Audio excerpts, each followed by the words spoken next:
Depressão em geral, se voltam todos para baixo.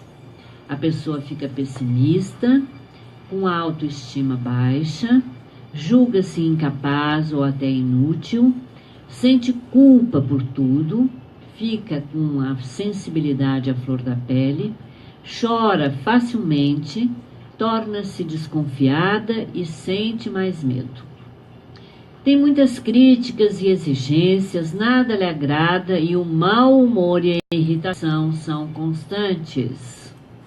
A pessoa passa a enxergar problemas e dificuldades em coisas que antes lhe eram triviais, como cumprir a rotina dos filhos, dar conta das tarefas do trabalho, fazer ginástica ou ir a uma festa, mesmo ir a uma festa que é um lugar, de alegria, de prazer, de bem-estar, enfim. Mesmo isso é ruim. Tomar decisões também passa a ser muito mais complicado. O deprimido, em geral, torna-se um sujeito hesitante. Tende a ficar ruminando pensamentos ruins e sofre com ideias de ruína financeira, fracasso, doença e morte. Está, enfim, de mal com a vida e, em última instância, sentindo-se sem vida. Todos esses sintomas não se limitam a um sofrimento subjetivo. O mal-estar causado pela depressão acaba comprometendo as atividades e relações da pessoa que está doente. O mal-estar causado pela depressão acaba comprometendo as atividades e relações da pessoa que está doente. Depressão é doença, minha gente. É ausência de saúde, é ausência de bem-estar, Ela se sente chata, desagradável, e muitas vezes está de fato pouco agradável, por causa da percepção negativa do mundo que a doença lhe impõe. É uma percepção negativa do mundo e de si mesma, Então ela sabe que ela está chata e desagradável. Isso faz com que muitos colegas, amigos, namorado e familiares vão se afastando. A gente não gosta, A gente tem a maior dificuldade de estar próximo de uma pessoa que está passando por um momento de dor, de doença, de sofrimento. Exatamente por isso, porque a pessoa fica negativa e a gente desconhece como ajudar. Então, os familiares vão se afastando, mesmo sem querer, no momento em que a pessoa mais precisa de apoio e paciência. Apoio e paciência. Marcela, também jornalista, de 29 anos. Aí, Neuza, 2 jornalistas aqui com depressão. Jornalista, 29 anos, desde 2008, enfrenta um processo depressivo e sentiu seu último namoro ser afetado pela depressão. Embora soubesse que eu estava doente, diz a Marcela, o meu ex-namorado nunca conseguiu entender de fato o que se passava na minha cabeça, que me fazia ver o mundo de uma forma tão negativa, de só querer ficar dormindo, de chorar tanto quanto eu chorava e ainda choro. Ele sempre dizia para mim, você tem que reagir, você tem que reagir. E eu respondia, eu sei que eu tenho que reagir. A questão para mim é como fazer isso. Eu estou em depressão justamente porque estou com dificuldade de reagir. Mas para ele era muito difícil entender. Parecia uma questão de simplesmente pensar positivo. Nesses momentos não é, viu, minha gente? Quando a gente terminou o namoro, por uma série de outras questões, ele me disse que a doença pesou em alguns momentos. Não é raro que relacionamentos sucumbam à depressão. A falta de interesse em passear, a perda da vontade de namorar e todos os problemas de convívio que a depressão traz acabam desgastando as relações. Às vezes, a pessoa chega ao consultório dizendo que começou a se sentir deprimida depois de um divórcio, mas, na verdade, quando vou conversando com ela, percebo que o casamento chegou ao fim devido a dificuldades que a depressão não diagnosticada e não tratada causou, explica a psiquiatra Doris Hupfeld Moreno, que também é pesquisadora da USP. Para quem nunca viveu uma depressão, não é o meu caso, eu já vivi algumas, uma especialmente muito difícil. É realmente difícil compreender os comportamentos de uma pessoa com o transtorno. São problemas de alguém com a alma doente, que não podem ser compreendidos por pessoas, graças a Deus, sãs. Escreveu sobre a própria depressão a escritora, nossa grande escritora Clarice Lispector, em carta endereçada à irmã dela, Tânia. Clarice sofria de depressão. É comum que a pessoa deprimida tenha crises de choro do nada, ou por um motivo mínimo, que ela própria sabe que não justifica o descontrole emocional. Mas se lhe perguntam por que está chorando e o que está sentindo, ela frequentemente não sabe explicar. Não sabe porque realmente não há nenhum fato imediato motivando a sua tristeza intensa. Ela simplesmente está sintonizada no canal da tristeza. Quando a depressão se manifesta predominantemente com mau humor e irritabilidade, pode ser ainda mais difícil de conviver, pois quem está de fora não vê a pessoa deprimida como vítima ou como alguém que precisa de ajuda, mas sim como alguém agressivo, arredio e que não quer auxílio. É a história do depressivo que começa com a ansiedade, né? Ele ainda é uma pessoa que está ativa, que está reagindo, que está viva, que tem raiva, né?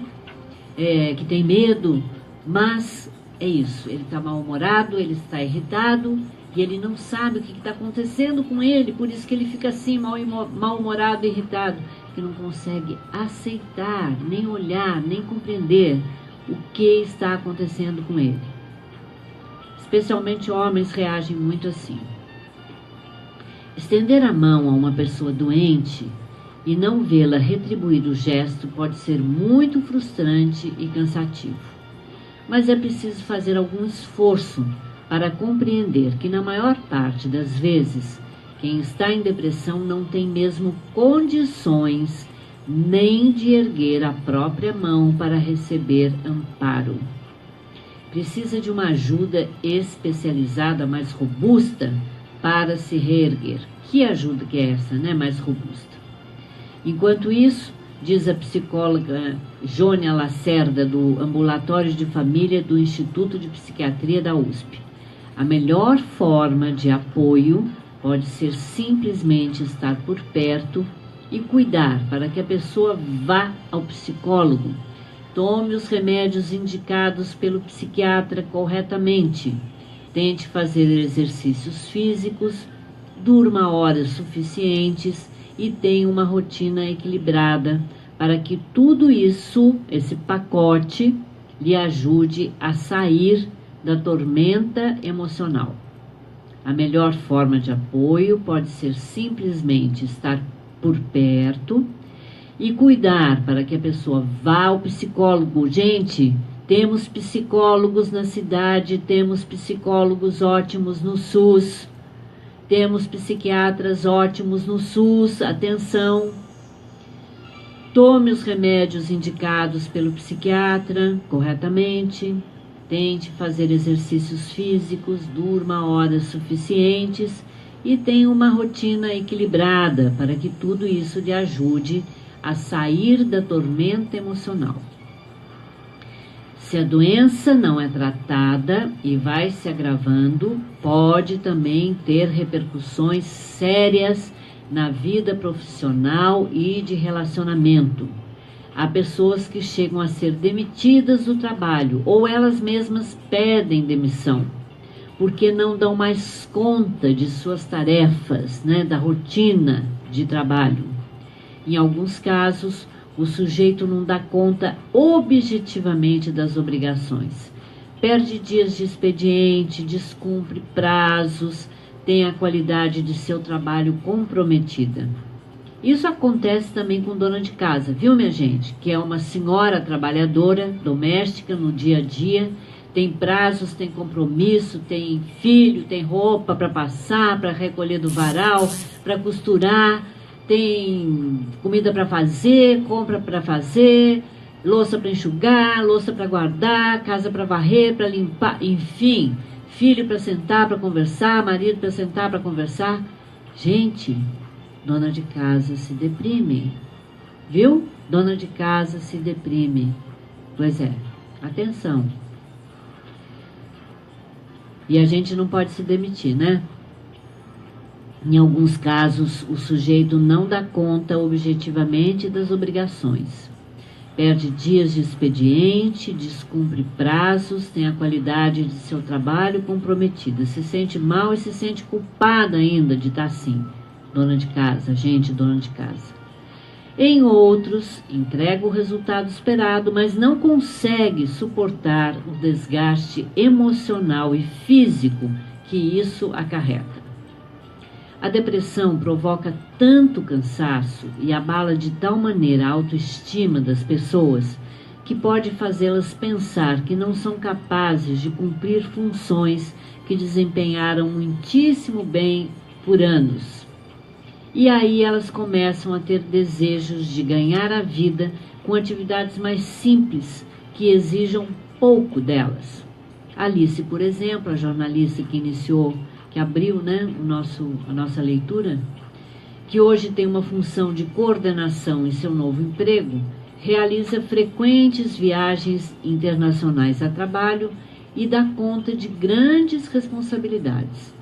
A certa altura da depressão, pensou que talvez fosse melhor largar a carreira de jornalista e levar a vida vendendo cosméticos. Porque a carga é tão grande, o cansaço é tão imenso, que a pessoa não se dá conta das suas responsabilidades e prefere mudar de vida. O engenheiro Valério Moruzzi, de 68 anos, que já ocupou cargos de diretoria em diversas companhias onde trabalhou por mais de 10 anos, chegou a verificar as providências necessárias para se tornar taxista durante o terceiro episódio depressivo que teve na vida. Não há nada de errado com essas profissões, mas elas não eram o que Alice e Valério gostariam genuinamente de fazer a cada dia de suas vidas. Eram só alternativas que pareciam protetoras em momentos em que eles se sentiam muito vulneráveis. Na cabeça deles, vender cosméticos ou ser chofer de táxi eram atividades menos sujeitas às pressões profissionais que tanto os afetavam. A depressão pode também ir provocando sequelas emocionais se deixada a seu próprio curso, ou seja, sem cuidado e sem tratamento. Imagine o sofrimento de uma pessoa extremamente religiosa que alguma vez, em um momento de forte depressão, tentou suicídio, um ato fortemente condenado pelo catolicismo, pelo judaísmo, pelo islamismo e por diversas outras religiões, ou a culpa que carrega uma mãe que durante as trevas de uma depressão pós-parto chegou a pensar em matar o próprio filho. Ou mesmo, sob uma perspectiva menos drástica, pense na mudança no modo de viver, de ver-se e de ver o mundo que ocorre a uma pessoa que passou anos a fio enxergando tudo sob o véu da depressão. As sequelas deixadas por uma depressão prolongada ou recorrente podem mudar a personalidade de uma pessoa. Ela pode se tornar pessimista, retraída ou cronicamente amargurada, se não se tratar. Portanto, melhor reconhecer rapidamente o que é uma depressão e tratar-se, não? Para não ficar com esse desvio na sua personalidade, né? Que leva a pessoa a se tornar uma pessoa pessimista, retraída e cronicamente amargurada. Muito ruim. Eu conheci uma pessoa assim, muito triste. Você vê uma pessoa bonita, inteligente, cheia de recursos e potenciais, por falta de cuidado e de tratamento, acabou se tornando uma pessoa muito amargurada. Muitos ainda pensam, mesmo que não digam em voz alta, que depressão é coisa de gente rica. Ah, já ouvi isso milhares de vezes, é um absurdo. Isso é ignorância, minha gente. Isto é ignorância. Como se diz popularmente, crise existencial de que não tem com o que se preocupar, imagina. Ou mais grosseiramente, coisa de quem nunca pegou numa enxada ou lavou um tanque de roupa. Olha, essas frases são horrorosas, viu? Para quem está deprimido. Essas frases são horrorosas para quem está passando por uma depressão. Portanto, atenção, não as use. Se você tem alguma desconfiança que tem alguém na sua casa passando por isso, atenção às palavras que você usa. Afirmações como essas só podem ser fruto de desinformação, pois a depressão atinge pessoas em todas as camadas sociais, culturais e etnias. Lúcia, por exemplo, com 49 anos, mulher simples que trabalhou boa parte da vida como empregada doméstica em Araxá, interior de Minas Gerais, tem um caso grave de depressão que já dura 2 décadas. Seu quadro depressivo teve início em 1990. Ela se lembra que começou a sentir muita angústia, desânimo e ter crises de choro frequentes quando passou a temer pela morte da mãe, Judite, que havia sido diagnosticada com um problema grave no coração. Judite veio a falecer de fato em 1991. O tormento de Lúcia foi se aprofundando com o tempo e se agravou de vez quando ela sofreu um novo baque em sua vida, 3 anos depois. Sua filha recém-nascida morreu em seus braços, em decorrência da complicação de uma infecção no ouvido, que em 9 dias espalhou-se pelo corpo de sua criança e tirou-lhe a vida. Coitada. Aí eu perdi, disse ela, o sentido de viver. Fiquei desnorteada por uns 4 meses e a minha depressão só foi piorando. Lúcia tem na família outros 2 casos de pessoas com transtornos mentais graves, o que indica que ela tinha mais chances de também ter uma doença da alma. Desde 2007, ela vem apresentando sintomas de depressão psicótica, que é a mais grave, né? Ouve vozes de pessoas que lhe chamando e vê vultos, o que a deixa amedrontada e a faz trancar todas as portas e janelas de casa e esconder-se debaixo das cobertas. Como parou de trabalhar há 4 anos em função de um problema na coluna, agora passa os dias de segunda a sexta-feira no Hospital Casa do Caminho, uma instituição filantrópica em Araxá que abriga uma ala para pacientes psiquiátricos e funciona como hospital dia. Além de tratamento medicamentoso, nós temos isso aqui, né, em Guará, na Chácara das Flores, que funciona lá no centro, no Irmão Altino, ali no Campo do Galvão, um centro de referência há muitos anos em tratamento de transtornos de sofrimento mental. Além de tratamento medicamentoso, a Casa do Caminho oferece atendimento psicológico e atividades de terapia ocupacional. Aqui também, o Irmão Altino também oferece atendimento psicológico, psiquiátrico, médico, atividades de terapia ocupacional, jardinagem, arte, enfim. É um belíssimo trabalho que é realizado no Irmão Altino. Das 7 às 16h30, Lúcia segue a programação com os outros pacientes. É bom porque me distraio, converso com as pessoas, faço trabalhos manuais, exercícios físicos. Isso me ajuda a controlar a angústia e a não ouvir vozes. No entanto, quando está em casa, sobretudo nos fins de semana, ela acaba passando a maior parte dos dias dormindo e chorando. A filha tenta animá-la, mas muitas vezes Lúcia prefere ficar só. Na vida, ela só tem uma vontade. Queria me enfiar em algum mato e ficar lá, sozinha, tranquila, ouvindo os passarinhos. Nós começamos hoje essa leitura e esse estudo, né, um estudo superficial, lógico, sobre a depressão, mas um estudo necessário. Vamos aproveitar, então, que a Organização Mundial da Saúde escolheu esse tema, que é a depressão, né? E vamos nos aprofundar mais um pouquinho para a gente se apropriar mesmo dessa realidade que nos afeta como seres humanos, para que a gente possa realmente conhecer, né, os sintomas e poder, né, saber, puxa, eu acho que isso está acontecendo aqui com o meu vizinho, com a minha companheira de trabalho, né, com a minha parceira de estudo, de escola, né, com meu filho, com meu neto, com meu pai, né? Porque não tem idade, gente. Isso pode acontecer desde com uma criança até com um idoso, né? Não tem idade, não tem classe social, né? Não tem etnia, não tem religião. A depressão pode pegar qualquer um de nós. São 12 horas e 52 minutos.